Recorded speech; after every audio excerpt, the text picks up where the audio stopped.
안녕하세요, 선생님. 안녕하세요. 반갑습니다. 네, 반갑습니다. 우선 디스플레이스드 구독자 여러분들께 소개 한 번만 해주시면 네, 감사하겠습니다. 구독자 여러분 안녕하세요.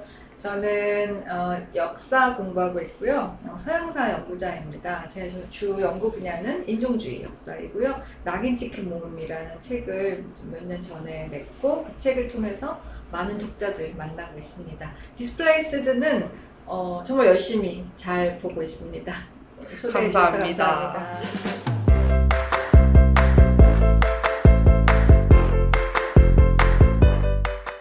네, 저희가 더 감사드려요. 네. 네, 그러면은 어떤 계기로 디스플레이스드 구독하시기 시작하셨는지. 네. 제가 이 뉴스레터를 이제 신청해서 받아봐야 되겠다라고 생각한 거는 공익법센터 어필이라고 있잖아요. 네네네. 그 어필에 이일 변호사님. 네네. 만나뵌 적은 없는데, 이일 변호사님하고 그 이일 그 공익법센터 어필에서 제 책을 소개하는 영상을 만들어서 올리셨더라고요. 그래서 그걸 보고 너무 반갑기도 하고 또 감사하기도 해서 어필을 팔로우를 하다 보니까 어필에서 디스플레이스드를 링크를 해놓은 걸 보고 네네네. 그렇게 이제 따라가게 돼서 이거 빨리 뉴스레터를 팔로우 해야 되겠다라고 해서 받아보게 됐습니다. 그렇군요.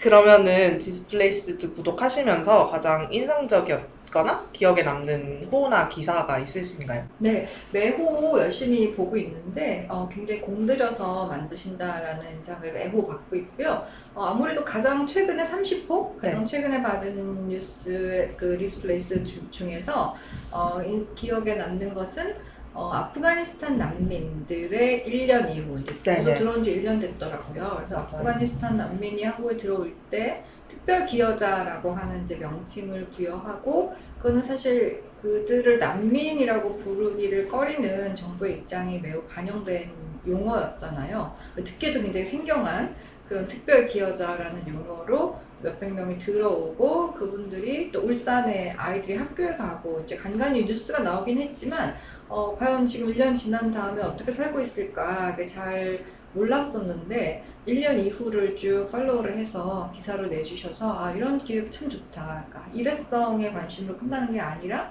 그 이후에 후속 보도를 계속 이어가는 것이 참 인상적이었고요. 또 하나는 이제 그 포도뮤지엄, 제주 포도뮤지엄에서 열리는 그러나 우리가 사랑으로라는 전시가 있었는데 마침 제가 추석 연휴 보고 왔어요. 근데 이제 그 전시를 짧게 이제 소개를 해주셔서 너무 반가웠었고 그 전시 기회가 되시면 많은 분들이 보셨으면 좋겠다 이렇게 생각을 했습니다. 네.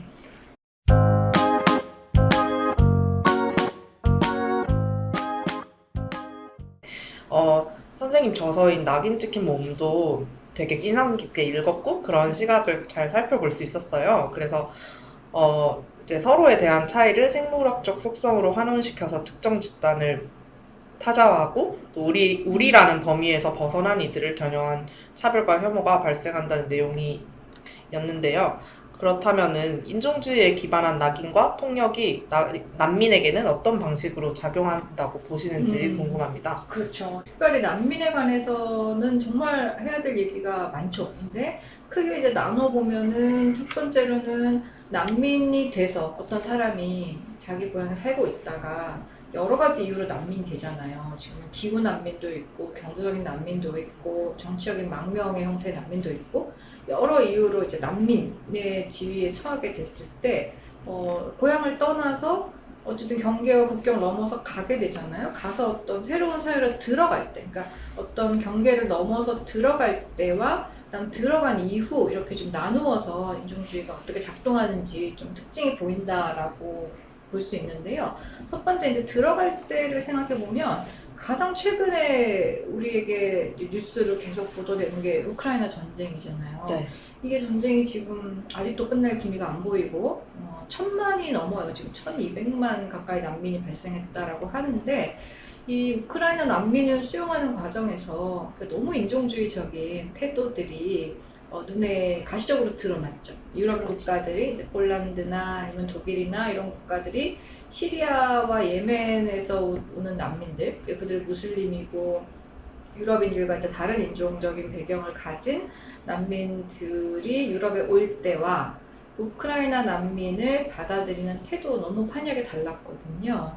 그래서 이게 인종적인 스크리닝을 한다라는 얘기까지 있었고, 우크라이나에 가 있는 아프리카에서 간 유학생들도 있었고, 우크라이나의 주민들 중에 또 이제 피부색이 백인이 아닌 사람들이 있을 수 있잖아요. 그러니까 이 사람들도 난민이 되는 건데, 똑같은 전쟁이라는 상황에서 그들에 대해서 받아들이는 태도가 너무 이제 국경의 장벽이 더 크게 다가왔었고, 그런 부분이 인종주의가 이제 난민이 발생해서 경계를 넘을 때 드러나는 거다라고 예를 들 수가 있을 것 같아요. 네. 그다음에 이제 두 번째로는 들어온 이후에 난민에 대해서 인종주의적인 혹은 조금 더 재생산하고 관련해서 우생학적인 조치가 이루어지는 경우들이 있거든요. 그러니까 네네. 난민 캠프에 있는 여성들의 재생산, 그러니까 아이를 자기 원하는 대로 낳고 기르고 하는 것이 뭐 너무 열악한 상황에서 잘 보장되지 않고, 그러니까 그렇게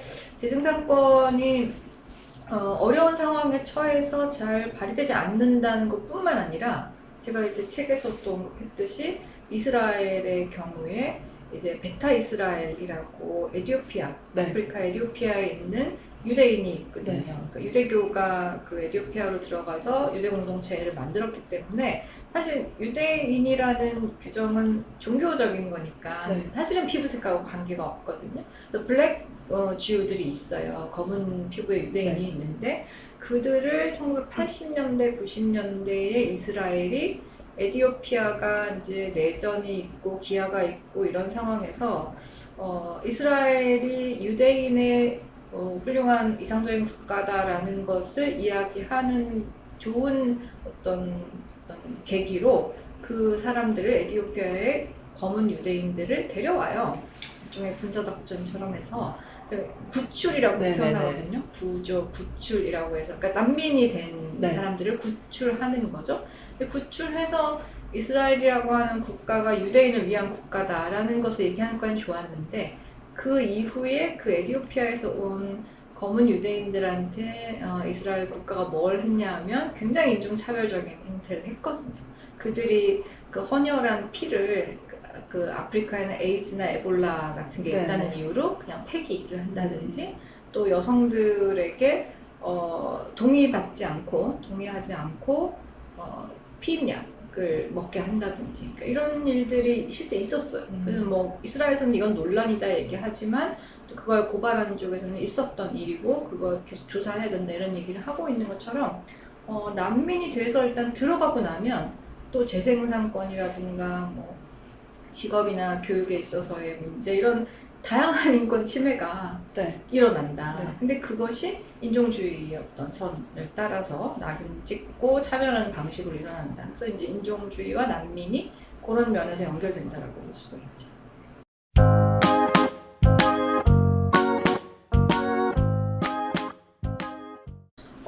마침 제가 작성한 부분인데, 26호 디스플레이스즈에서 그러니까 남성 무슬림 난민으로 대표되는 위협 담론과 여성 아동 노인 난민으로 대표되는 희생자 담론이라는 이분법적인 프레이밍에 대해서 비평하는 기사를 작성한 적이 있어요. 그래서 미디어의 난민 재현과 관련된 문제에 대해서 여쭤보고 싶어요.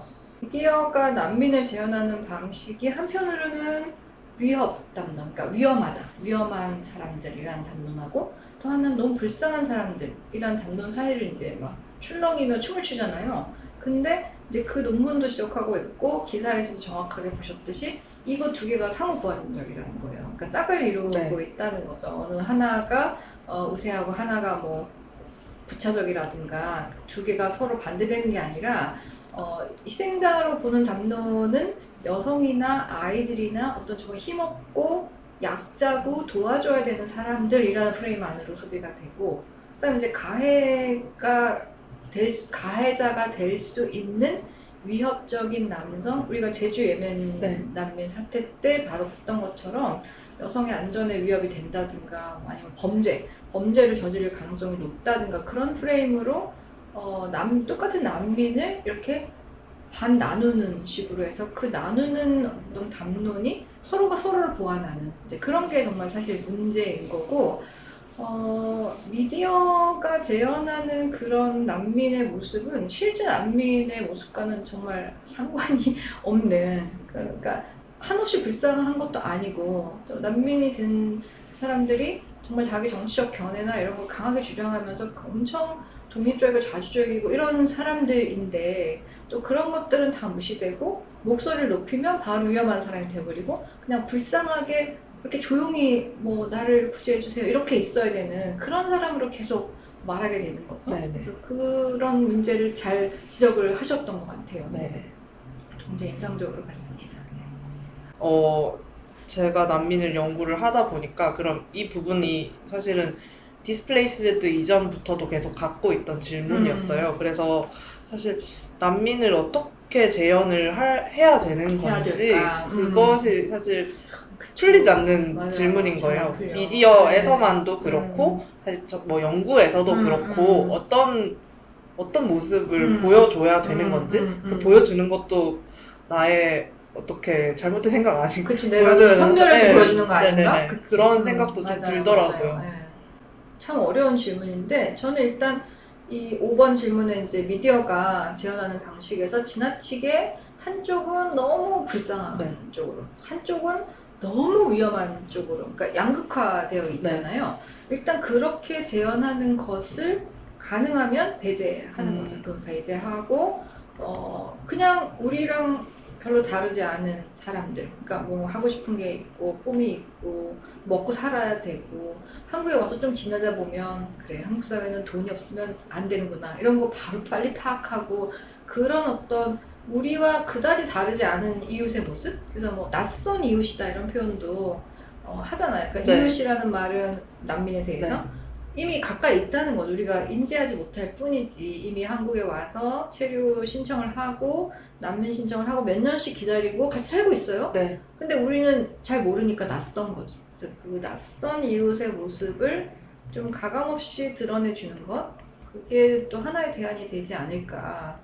예전에 제주 예멘 난민 그 사태 때 네.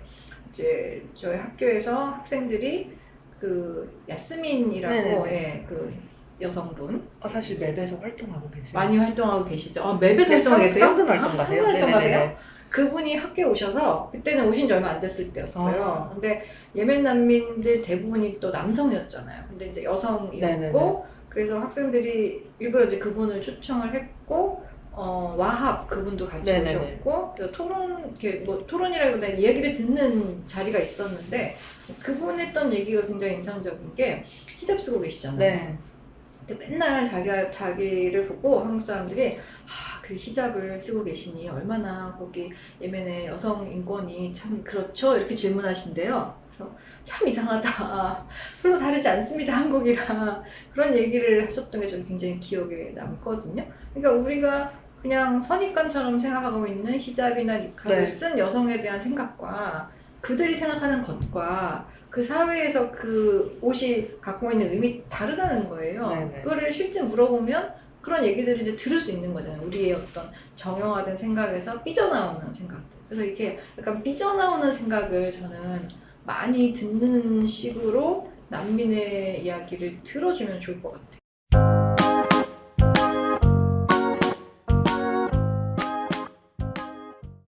이렇게 우리나라의 법제를 살펴보면은 외국인의 출입과 입국을 관리하는 법만 촘촘히 구성되어 있고요. 반대로 난민과 이주민이 우리 사회에 어떻게 함께 잘 살아갈 수 있을까에 대한 고민은 좀 부족하게 담겨 있지 않나라는 생각이 들어요. 그래서 결과적으로 우리 모두가 함께 잘 살아가는 세상이 되기 위해서는 어떤 인식 혹은 고려가 더 필요하시다고 보시는지 여쭤봅니다. 참 이게 쉬운 문제가 사실 아니죠. 근데 이제 한국이 이주민들을 대하는 태도라고 하는 게 출입국 법무부 산하에 있잖아요. 출입국 관리청이죠. 지금 출입국 관리청이 있고, 그 산하에 출입국 관리소가 각 주요 도시에 있고, 그 출입국 관리소에서 외국인 보호소 운영하고 있잖아요. 네네네. 근데 너무 잘 뉴스에도 보도되었다시피 외국인 보호소 안에서 일어나고 있는 인권 유린 사태, 그러니까 뭐 고문 같은 것도 있었고, 손을 뒤로 묶고 사람을 새우꺾기를 하고 그런 고문이 있었잖아요. 그래서 외국인 보호소라는 이름으로 이게 보호소가 아니라 사실은 구금시설과 네, 같은 네. 역할을 하고 있는 거고, 그게 우리가 너무 명백한 인권 사례라고 이야기하는 오스트레일리아 같이 나라는 오스트레일리아의 그 영역, 그 경계 바깥에 있는 섬에다가 난민 수용소를 지어서 네. 운영하거든요. 근데 거기는 아예 민간 업체에게 운영을 맡기고 있고, 그러니까 오스트레일리아 영해 안으로 들어오지도 못하게 하는 거예요. 그래서 다 걸러서 그 안에서 뭐 추방 아니면은 아주 소수만 들여보내는 식의 어떤 그런 장치, 그러니까 이게 수용소죠. 현대판 수용소인데 그런 것과 뭐가 그렇게 다르냐라고 하는 질문이 이제 나오고 있어요. 네. 나오고 있어서 외국인에 대해서, 그러니까 그럼 국경을 다 열고 다 우리가 왔다 갔다 하게 하자. 저는 그건 답은 아니라고 봐요. 네. 그러니까 그렇게 했을 때 정말 또 필요한 보호를 받지 못하고 좀 만인대 만인의 이제 서로가 늑대가 되는 그런 상태가 올 수도 있기 때문에, 국경이라는 것이 있는 상태에서 그러면 자 어떻게 잘 관리할 것인가라는 질문도 전 중요하다고 보거든요.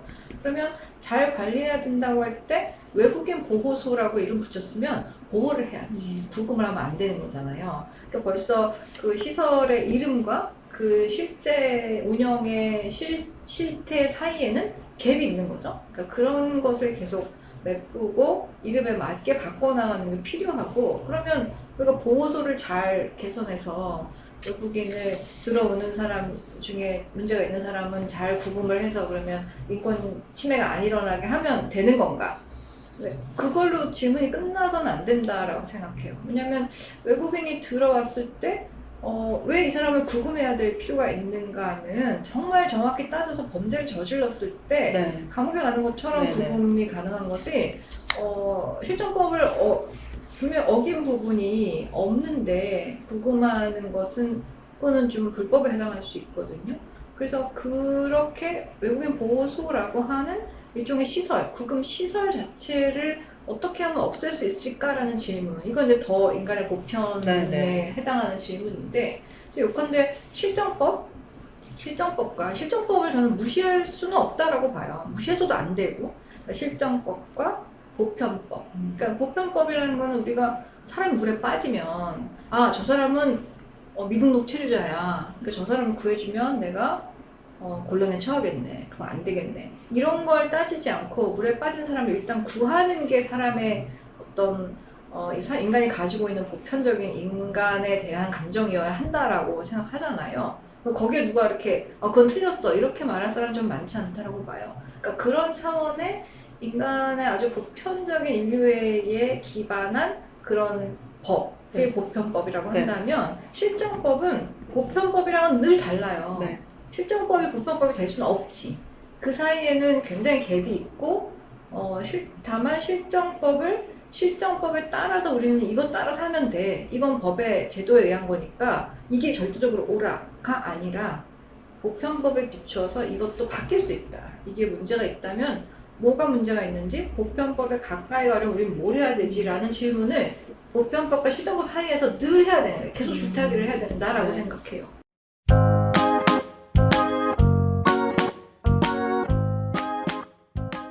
그러면 마지막 질문인데요. 네.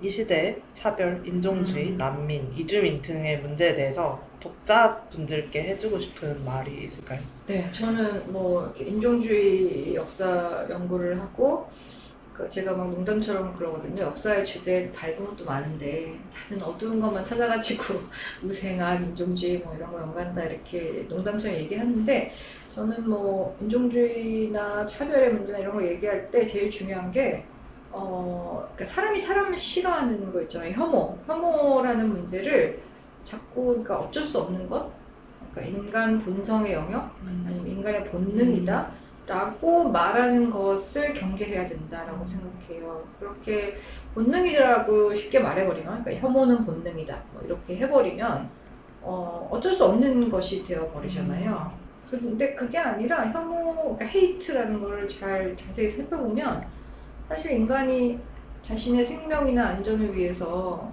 뭔가 더러운 거, 위험한 거, 아니면 코로나19처럼 이제 감염되는 거, 그건 피해야지. 그런 걸 피하는 거는 본능이에요. 그래서 그런 거는 원초적 혐오, 오리지널 헤이트라고 할 수 있는데, 딱 그것만 오리지널한 거죠. 본능의 영역이라고 할 수 있고, 그게 아니라 어떤 인간 집단에 대해서 혐오를 하는 것은 굉장히 사회적인 거예요. 그리고 굉장히 습득된 감정인 거잖아요. 우리가 예를 들어서 중국인 중에 뭐 아주 끔찍한, 아주 잔인한 뭐 범죄자가 있었다, 살인 사건의 범죄자가 있었다라고 했을 때 그 범죄자의 범죄 행위를 증오하고 그 사람이 마땅한 벌을 받아야 돼라고 얘기하는 것과 그 범죄자가 있기 때문에 중국인들은 다 잔인해 라고 말하는 건 엄청난 비약이거든요. 네.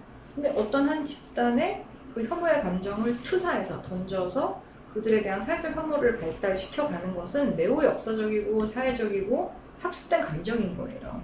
본능이 아니라는 거지. 그래서 본능과 감정을 구분하고, 그럼 본능이 아니라면 어떻게 이야기가 되냐면, 본능이 아니니까 우리가 이 사회적인 감정은 얼마든지 바꿀 수가 있는 거예요. 학습을 통해서, 네. 또 교육을 통해서, 또 우리의 의식을 전환함으로써 바꿀 수 있기 때문에 그렇게 좀 희망을 찾아왔으면 좋겠다. 너무 혐오 얘기를 많이 하니까 이거 뭐 어쩔 수 없는 거 아닌가 막 이런 생각이 들 수도 있을 것 같은데, 네, 실은 그렇지 않다. 원초적 혐오와 사회적 혐오를 구분하고 바꿀 수 있다라는 신념을 좀 잃지 않았으면 좋겠어요.